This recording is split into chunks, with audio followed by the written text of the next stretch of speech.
everybody, welcome to Jacob's Quest, and last night I saw the brand new horror movie Sting, which is it's about a giant spider.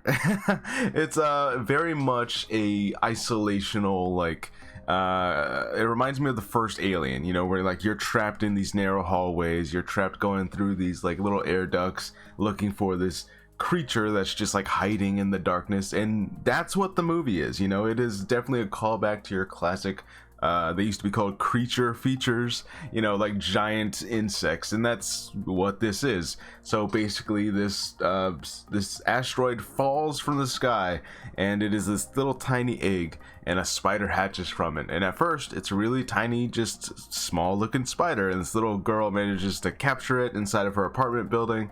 And slowly, as she begins feeding it, she's noticing that it's getting larger and larger at an insane rate.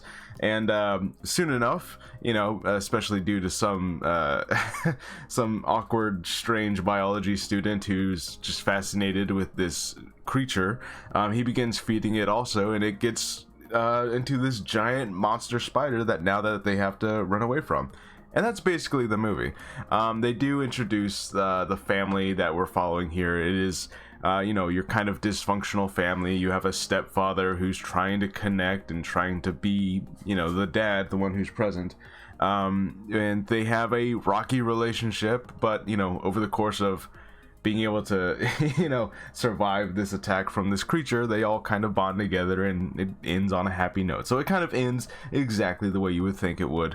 And in classic creature feature fashion, of course, they end up like defeating the spider, and seemingly everything's good. But spoiler alert, it laid some eggs, and you see one of the eggs open up, and that's how the movie ends, you know. And so it's definitely just a callback to like an older style of horror movie that we don't see a whole lot of these days.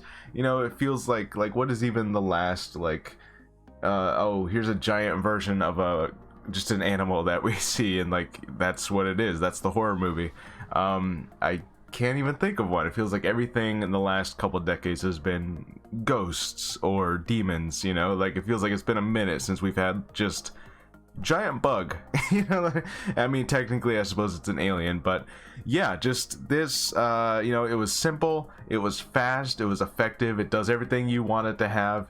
I will go ahead and warn you now, there are a couple animals that get eaten by this spider. So, you know, some of you might find that really unpleasant, but like that's what it would do, you know. Like it would go after the animals first.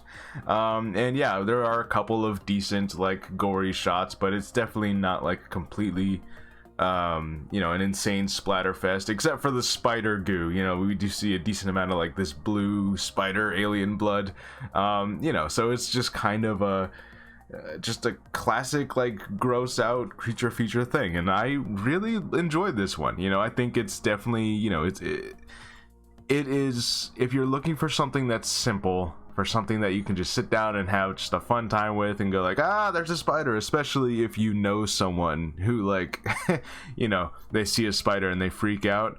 I don't know, this might be a fun one to bring them to, I don't know, or maybe they'll hate you for bringing them to it. That also might happen. But yeah, just kind of like I think there was a movie back in the 90s, Arachnophobia, I want to say. You know, I feel like this one's definitely gonna induce a similar kind of vibe out there for a lot of people. You know, of course there's the classic like, oh, it's crawling on the ceiling in the background, and I will say it's definitely like, it's used sparingly enough to where whenever they're in the dark, or whenever you're kind of looking out in the background on the ceiling trying to see if it's crawling somewhere over there, they use it pretty effectively. You know, like it's not like a monster that you see constantly. Mostly you see like a leg, or you see someone being dragged off screen by, you know, you don't see it. So they use it to a great effect. The classic monster thing, you know, Jaws, where like it's more effective when you don't see it, you know, like, so they do a lot of that. But yeah, especially at the end, you see this great spider puppet that they've managed to create. It works pretty well. I enjoyed this one. And yeah, of course they set themselves up, so if they want to have a sequel, I'm sure they easily could just have more spiders hatch.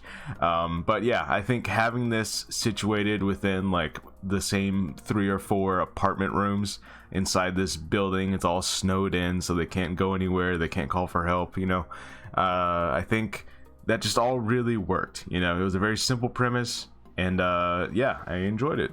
Anyways, that was Sting. Let me know what you guys think. You know, do you kind of miss that era of horror movies where it's just big creature, you know, big creepy creature with like kind of an impressive animatronic puppet, you know, and that's what the movie is, you know, and that's definitely what we get here. So yeah, let me know what you guys think, and I'll see you guys later. Bye.